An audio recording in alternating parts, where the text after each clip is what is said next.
Now, before we jump into this ridiculous video, I need to start things off by making a very clear, crystal clear warning.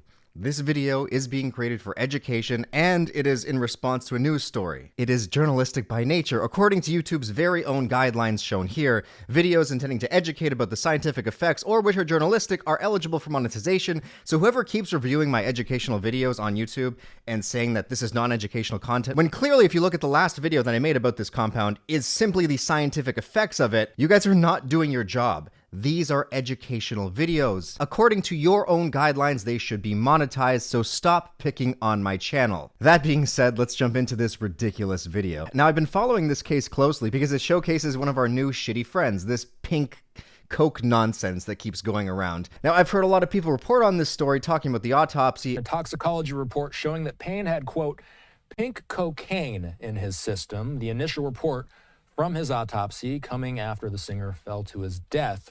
Pink cocaine was reportedly found in the 31-year-old's system.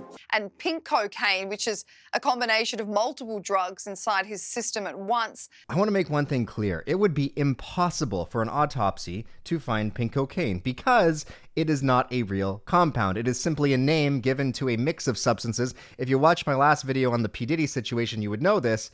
And it's always changing. Not to mention, the last report that I checked out on what his partial autopsy revealed stated a mixture that isn't even really reflective of pink cocaine. For example, it stated that he had meth, MDMA, and ketamine in his system. Now, usually, for my research in these pink mixtures, it's going to be one of the two. They're either going to mix M with ketamine, with either an opiate or something like GHB, or they're going to mix meth with ketamine and an opiate, and sometimes they sprinkle a bit of a psychedelic in there, sometimes even another stimulant, and I've discussed just how dangerous this is in my other educational video, but they're rarely gonna put meth and M. Liam Payne was also found to have crack cocaine, benzodiazepines, and of course alcohol in his system. Now, why I am saying that the autopsy is wrong, or at least everyone who is spouting this nonsense is wrong, is because it's more likely that he just consumed M, meth, ketamine, as well as crack and his prescription benzos, and of course our good friend ethanol. Unless, of course, they found a baggie of pink cocaine in his room,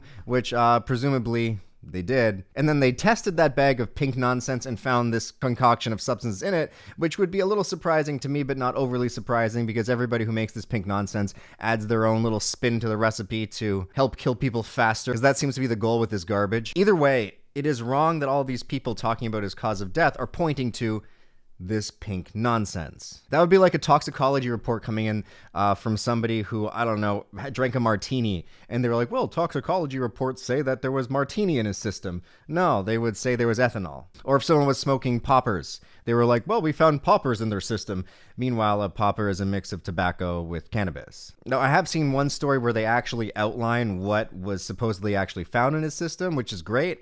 I just want to see all of this misinformation stop. The more people who keep demonizing this pink stuff are actually drawing so much more attention to it, and it's going to get people curious and interested in it. It would be more accurate to just simply state the compounds that were found in his system versus stating the name of some potential mix that is being sold as some designer drug right now in the party scene across Europe and now sneaking its way into the United States and hopefully not Canada. Again, why this is problematic is because every batch of pink nonsense is made differently. Could be fentanyl, a benzo, meth, maybe even a bit of coke, a drop of acid.